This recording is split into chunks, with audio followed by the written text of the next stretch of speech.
Mike Krauss is the founding director of the Public Banking Institute, and he's the chair of the Pennsylvania Project.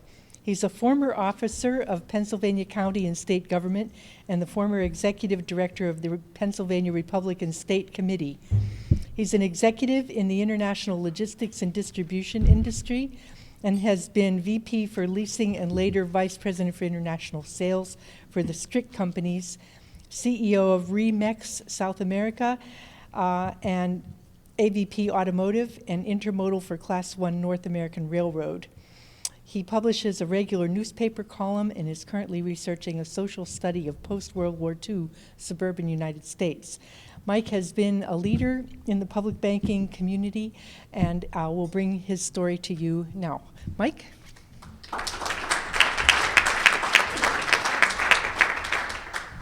Thank you, Patty. In the invocation, Linda spoke this morning of legacy, which we tend to think of as building something towards the future. But legacy is also sometimes a function of stewardship, which is simply good management of what we already have. I grew up in post-World War II United States, the greatest and most broadly shared prosperity the world has ever seen. It's the reason people wanted to come to the United States. That's quite a legacy. It requires stewardship. That legacy is, I put it to you, in danger. This country does not look like the America I grew up in. Wealth is so heavily concentrated, and political power, which flows from wealth, is so heavily concentrated that we're in danger of losing our democracy. That's how I see it. Just look around. There is rank privilege at the very highest levels, there's irresponsibility at the highest levels, and people are hurting. The middle class is shrinking. Poverty, you don't want to know what's happened to the folks who are already poor in this country.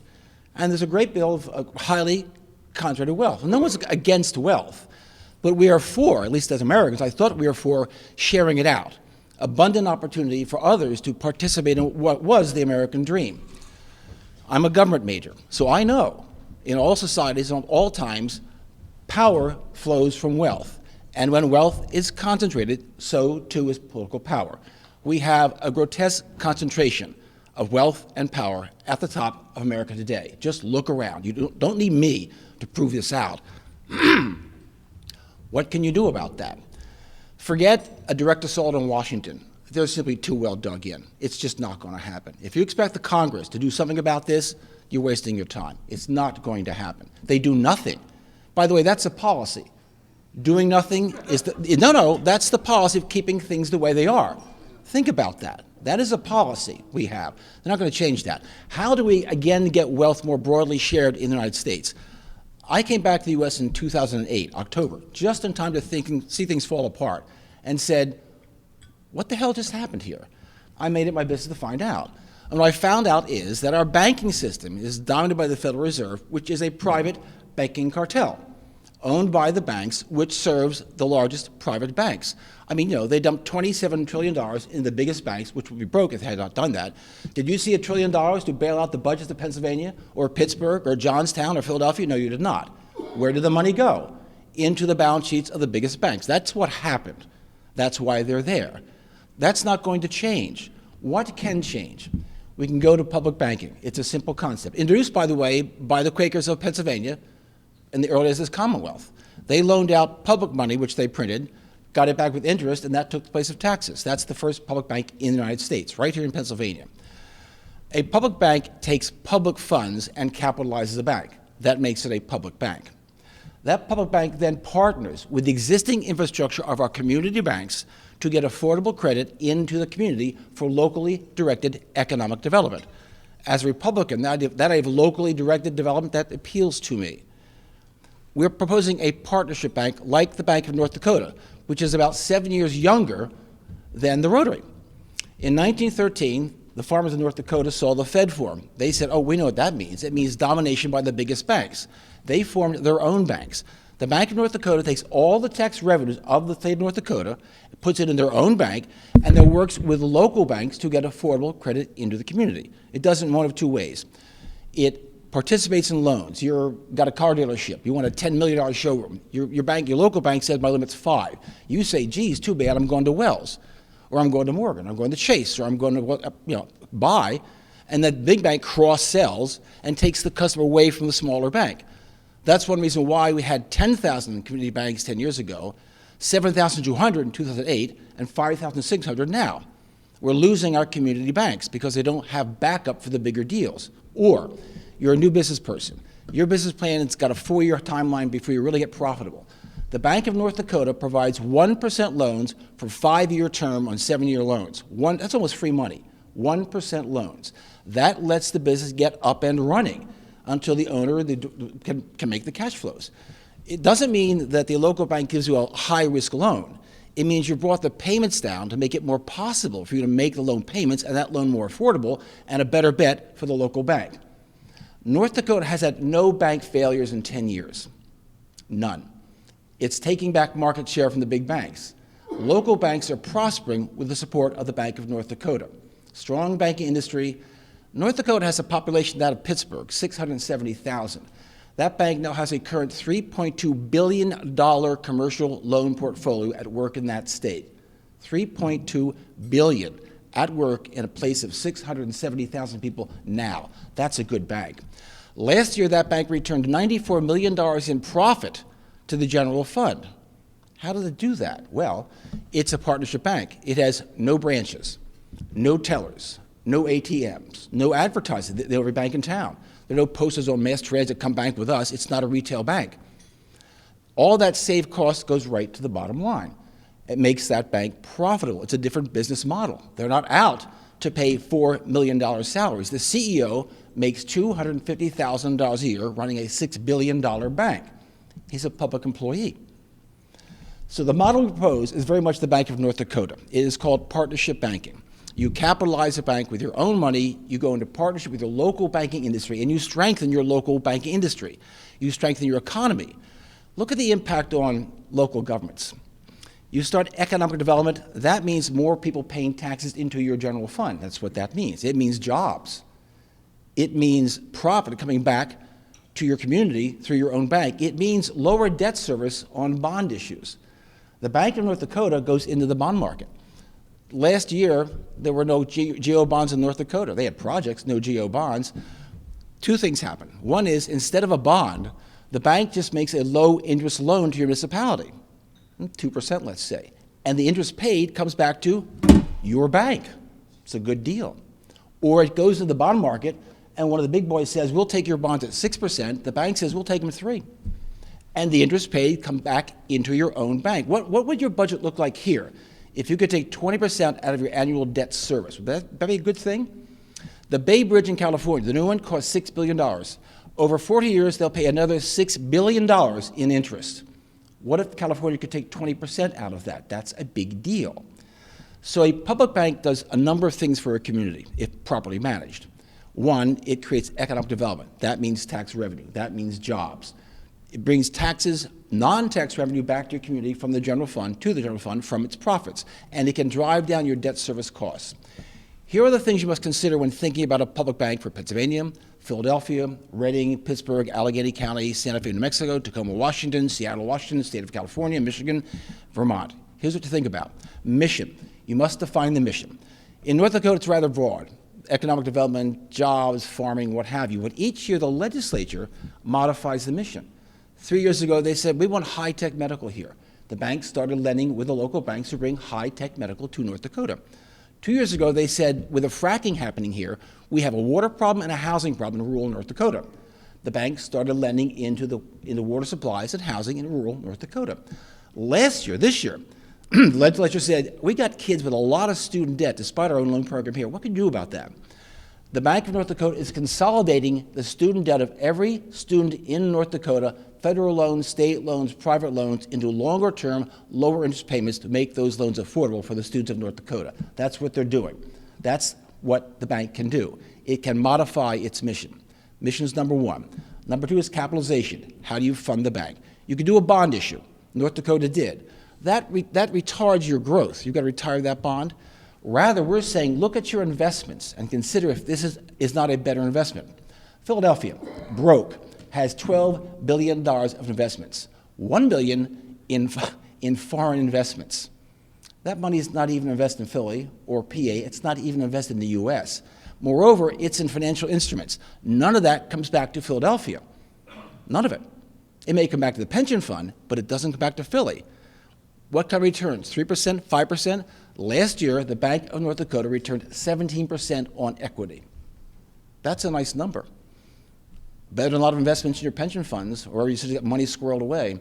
Look at your consolidated annual financial report. Forget the budget. Look at the CAFRs, CAFR. That's where the money is. It's in parking authorities, airport authorities, pension funds, housing funds, layovers, rollovers, year to year to year. It just sits there.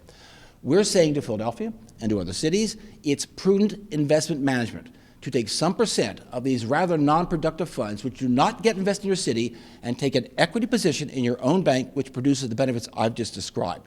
That's reasonable. The big one is governance. If I were to say to you, I would give the Pennsylvania General Assembly a bank, you'd say, are you crazy? you just wouldn't do it, would you? No, you would not. You need accountability. Elected officials are responsible for that money. They've got to have a say. Let's say you got a bank up and running and it doesn't fulfill mission. Does a CEO stay? No, he's got to go. Someone's got to have that say-so. So you need accountability, but you don't want politicians running a bank. The Bank of North Dakota is run by a 7-member board of directors who are all bankers.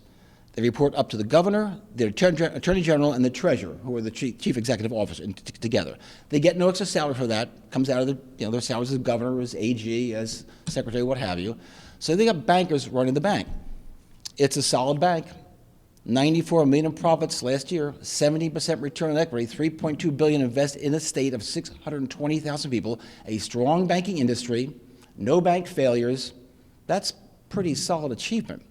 So that's what we mean by public banking. We mean take some of your own money from this city or in cooperation in the region, that's a possibility. Form your own bank, work in partnership with your own banks here, the banks that make decisions close to home, the people who live here, care about here, know here, bank locally. Give those local bankers the support they need to start taking some market share back from the biggest banks. Grow a healthier credit industry here. Get economic development going here. Create new tax revenue here. Bring down debt service here. This is all about local action from the bottom up. There's a lot of talk in the U.S. today about, building America from the bottom up. You hear it all the time, but you don't see it because you hear it from politicians in Washington who have absolutely no incentive to follow through on that. Well, I think you have an incentive. This city is not exactly swimming in money. It's got some serious budget problems. They will persist. Here are the tools you have now to balance your budget. You can lay off.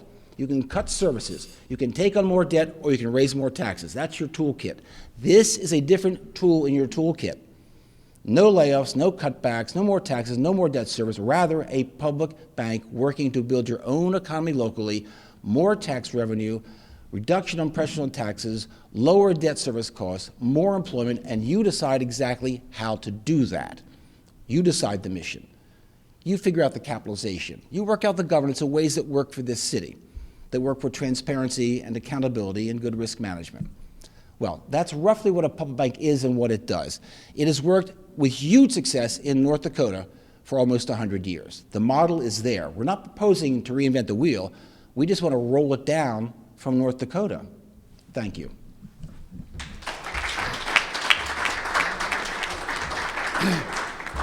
Mike left plenty of time for questions, and I know I have some, and I'm sure you do too.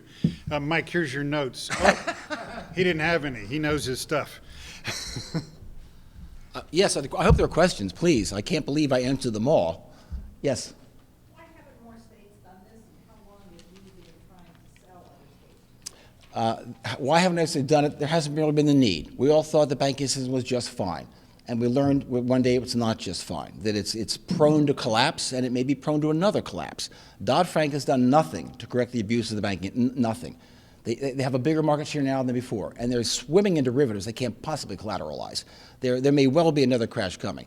So that's the reason. Folks have waken up and said, like I did, what the hell just happened here?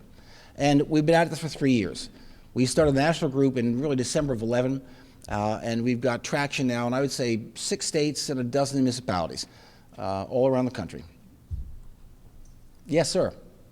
If we're adding to the vibrancy of the public sector, where's It's public money in the public sector. It doesn't leave the public sector. In fact, it gets recycled into the private sector through the banking system.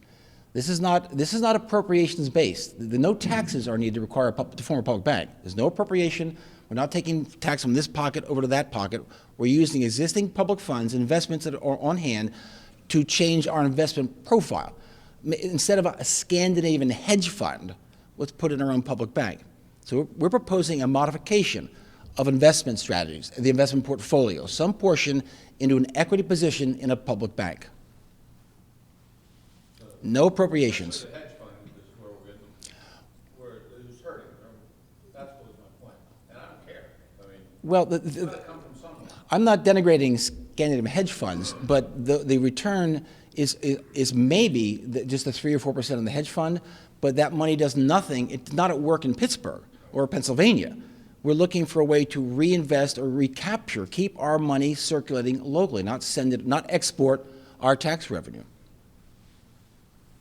Yes, please. Who does the bank answer to? This is a question of governance, and it's key. We proposed, in North Dakota, the bank answers to a 7-member bank of board of directors who report to a 3-panel board of officers who are the governor, the attorney general, and the ag secretary, and they are elected officials. And ultimately, they are responsible to approve decisions of the bank's 7-member board of directors. So there is public oversight, but they have no say in hiring. It's not a patronage machine. They have no say in loan decisions. It's actually very clean. A customer goes to a local bank. That bank says, I like the deal, but it's too rich for my blood. They go to the public bank. It makes another risk analysis, and that's the deal. Customer to banker, yeah.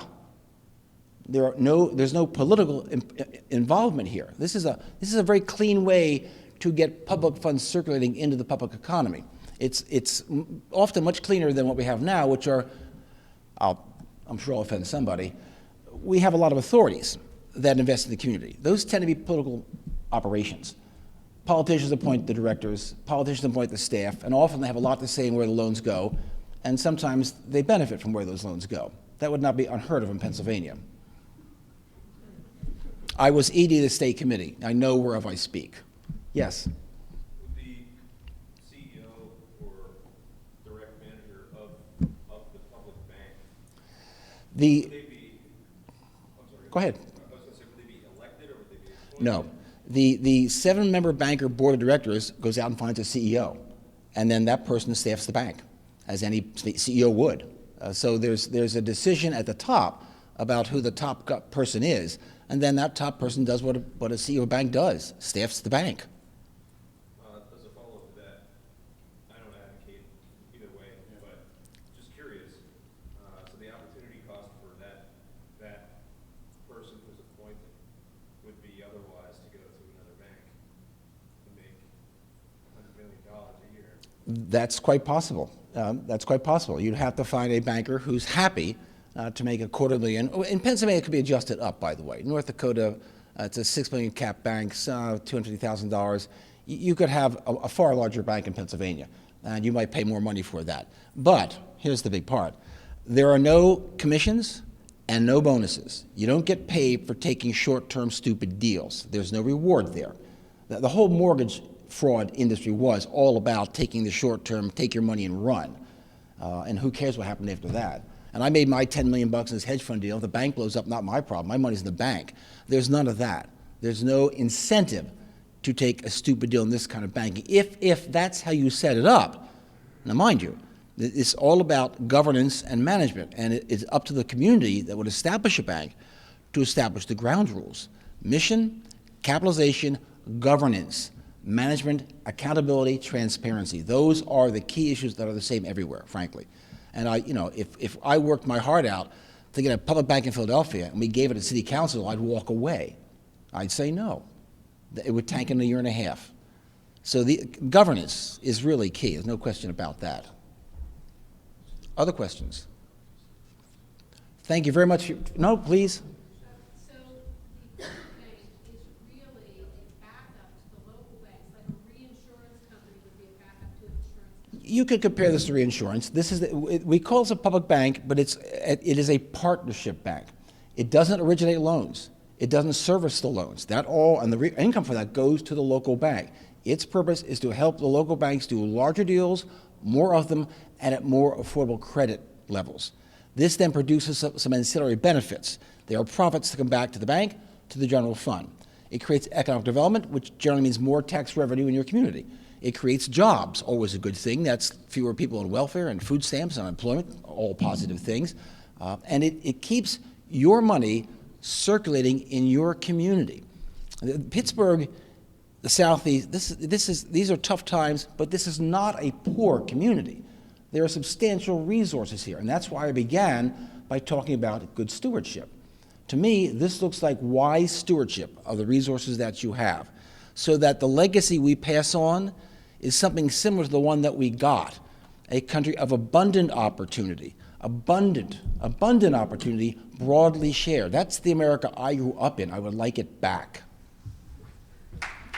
Okay, my name's Ray Emilio, and I'm a lifelong Pittsburgher, and will now work for Fragassa Financial Advisors, which is located in town on Smithfield Street.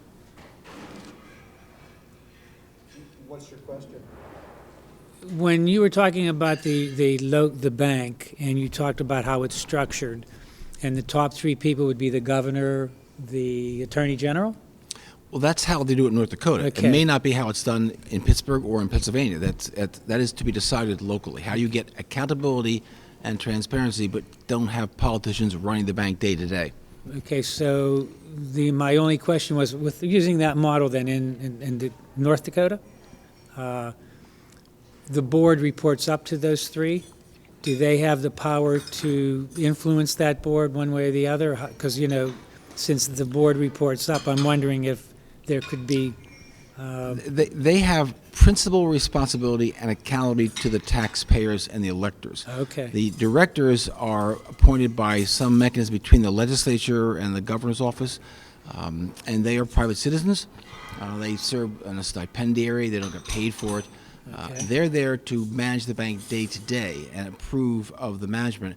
But the elected officials are there to make the hard call. If, for example, the bank's not meeting mission defined by the Okay. legislature, someone's got to be responsible for that. That's where the elected officials take that responsibility. And ultimately, it is public money. You do want people who report to the public Exactly. in charge of that. That's where the accountability comes in. Okay. So is there any kind of a movement for this to happen in Pennsylvania? Is anybody advocating this? We are. Okay. There is a strong effort underway in Philadelphia, in Reading, in Luzerne County, and now here in the Southeast. We are talking to two of the suburban Pennsylvania counties, Philadelphia counties that is, and some of the smaller cities are now paying attention to this. It's a question of if you have sufficient funds to capitalize a bank. The minimum in Pennsylvania seems to be about $12 million. But when they look at your bank plan, the state banking department could ask for more. So not every town has $12 million available to capitalize a bank, and that's an important matter. So multiple municipalities could come together to pool their money then? Well, that's something John's been talking about, the regional approach in southeast of Pennsylvania. Maybe John can speak to that. I look at it as a regional approach. As you know, there's... Oh, okay. Okay. I look at it as a regional approach because we have 10 counties, and within anything you do costs money. Whether it's out of somebody's retirement fund or anything else, it costs money. Mm-hmm. I look at it, what I did, I studied how many taxable pieces of property. I want to point out taxable pieces because when your property's taxed, you're able to write it off your income tax. Mm-hmm. Whereas if you're levied a amount of money, that's not a write-off. So if, in fact, you can tax the 10-county region, all the property, taxable properties, $100 a year. There are 1,289,000 pieces of property in the 10-county region. The bank, the very first year, would be worth $1 billion, darn near $1.25 billion. And each county would share their portion of it. For instance, Allegheny County has 544,000 some odd taxable pieces of property. Their share of that $1,289,000,000 would be $544 million. right the very first year. Now, Greene County only has 38,000 pieces of property. There's no way in the world that Greene County on their own would probably ever be able to afford a bank. Right. Lawrence County is another small county. Indiana County. Westmoreland County is 187,000 pieces of property. So as a regional way of doing it, it benefits everyone. All the counties get into it, and all of them benefit right off the bat. And I also look at it as another way. I have talked to so many students from different universities that are heavily in debt. The cheapest university around here costs you a minimum of $80,000 to graduate if you have no scholarships. If a student loan fund was created, I like to call it a legacy student loan fund. Again, the first year would be for economic development within the region.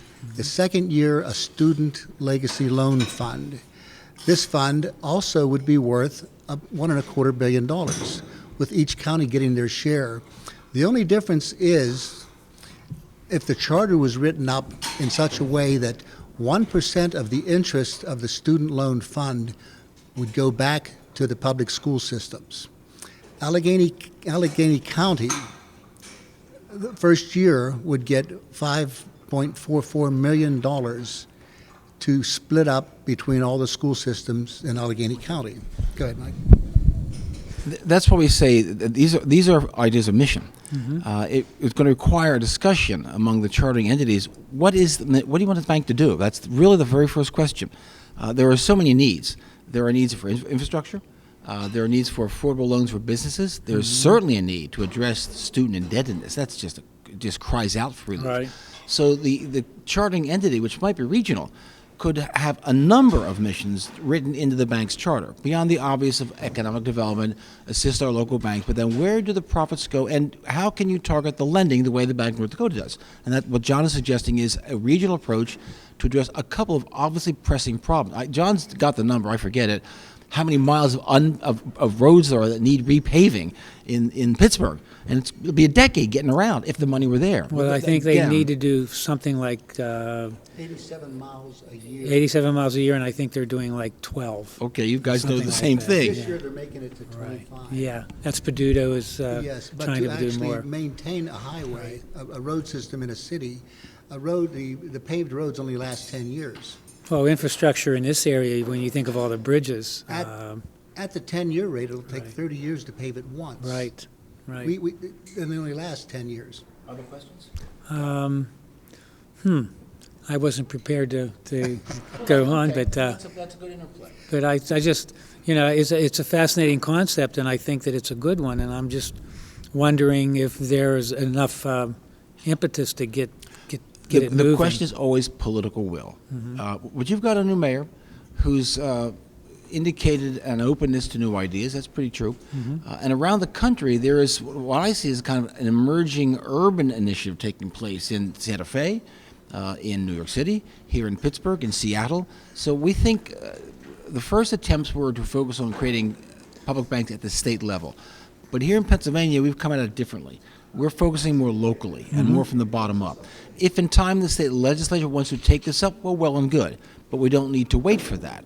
We can pursue this idea locally where there's opportunity and where there's will. And we kind of qualified it down to 5 or 6 main communities here in the state: Philly, Pittsburgh, Luzerne County, City of Reading, 1 or 2 others, where there's will. And generally, if there's a will, we'll find the way. Well, I guess the old European adage, because my father came from Europe, primarily, don't depend on anybody else to take care of you. You have to take care of yourself. And I think that's what you're saying here. Look to ourselves. Look to ourselves, because there's others don't have our best interest. It appears. I think you got it right. Yeah. Well, I think the people are starting to realize you take care of yourself, and I think that having been to Italy just last year, I think Italians don't look too highly on the government officials, so they take matters into their hands. That would make sense.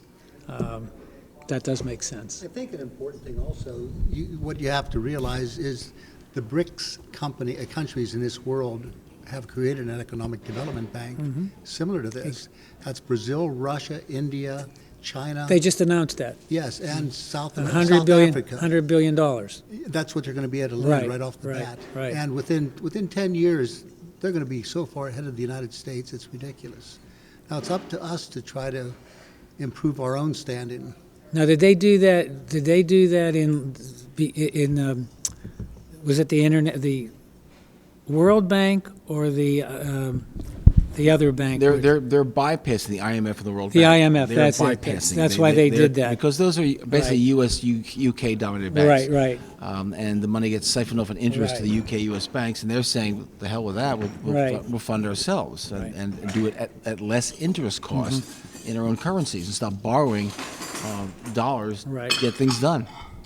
Brazil went from a lending nation, from a owing nation to a lending nation now, Right. which is huge within a decade. That was a lot of things to think about. So thank you. So thank you. Thank you very much. You're welcome. You're welcome. I have another question. Yes. A couple of questions, I guess. The answer is yes. The public bank could help the city acquire the money at less cost from the markets.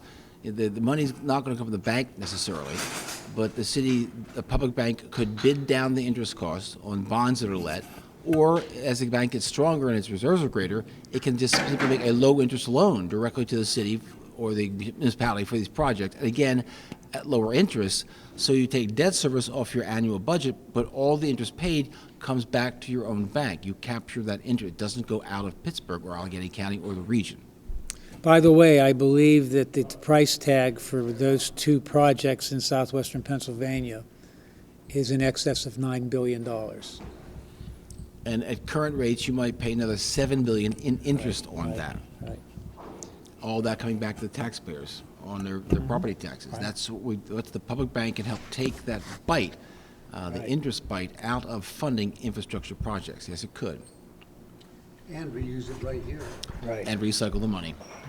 Just as a wrap-up, nationwide, the New Economy Group in Vermont, which is working very hard at public banking, has moved forward legislation to take a certain percentage of the state's annual revenue, take it out of TJ Bank, out of Wells Fargo, and put it in their own economic development agency. Not quite a public bank, but it's a step in that direction to keeping money closer to home. In Santa Fe, New Mexico, the city government, the mayor and council are very enthusiastic about a public bank. There's a large public meeting there on 27 September. We've had earlier meetings with the legal team down there, with leaders in Santa Fe, and they're moving forward aggressively to capitalize and form a public bank of Santa Fe, New Mexico, maybe Santa Fe and Albuquerque. That's a possibility. There are new efforts underway in Seattle and Tacoma. In New Jersey, there's a statewide effort underway, led by a group in that Trenton to Princeton corridor, sort of the Einstein Alley, they call it, up towards Princeton, working very hard, talking to local officials. That's just come along in the last 6 months. They formed a group. They're moving rather surely forward in New Jersey.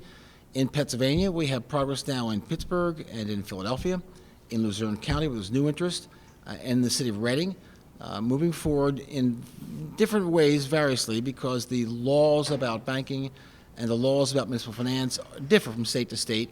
You have city charters, statute law, state constitutions. So the form that a public bank will take is going to differ from place to place, but the effort is underway and more on the way. So this is truly becoming an effort national in scope, but it's not just about state public banks anymore. It's about state public banks and city public banks and county public banks, and here maybe in the southeast, a regional public bank. So there's a lot of exciting work underway, and I will say that our founding chairman, Ellen Brown, ran for treasurer in California, independent, did very well for an independent, but as a consequence of that, is in discussions with the state treasurer about the possibility of a California public bank. That's big news. The public bank review as an enabler. It can enable small businesses, it can enable sustainable businesses, it can enable worker-owned businesses, it can enable different kinds of economic activity in the community through the local bank. So it is quite possible that worker-owned businesses would find an assist because traditionally or typically, the local banks are leery about lending to startup worker-owned businesses because they haven't got a track record. But if the public bank becomes involved and can reduce the amount of monthly payments that the local co-op business has to make, then it makes the likelihood greater that they can succeed in making those payments and makes the local bank more willing to participate in lending to that sector. So yes, there can be a direct benefit to worker-owned businesses with a public bank because it can reduce some of the risk that the private local bank takes in extending credit. But we haven't seen this really blossom, so to speak. No, we're early. It doesn't seem that way to some of us. We've been out for a while now, but it takes a while to get new ideas off the ground. And even though the model in North Dakota is quite successful, to most folks here in Pittsburgh, in Pennsylvania, it's a new idea. And it takes education, particularly public officials who are responsible for public funds. You just don't invest money in a public bank because I say it's a great idea. You've got to prove this out to the satisfaction of elected officials, and we understand that. My work is mostly focused in Pennsylvania, but as a director of the national group, I've been in California, and I've been in New Mexico, and I've been in New Jersey, and I've been in Maryland, and I've been in New York, and I do other things, but my primary focus is here in Pennsylvania. This is where I'm from. Yeah, I should say, on 17th and 18th October, we have a regional conference in Philadelphia. Harold Meyerson, the economist from the Washington Post, will be our keynoter. He'll speak to emerging progressive urban coalitions, of which we're kind of a part. We'll have a policy director from Demos, the think tank out of New York, speaking to student debts and millennials directly. We intend to invite a great number of local high school students to that meeting. These kids in October of 14 will be applying to college and dealing with loans and student debt. This is stuff they need to know about. We'll have presentations on co-ops.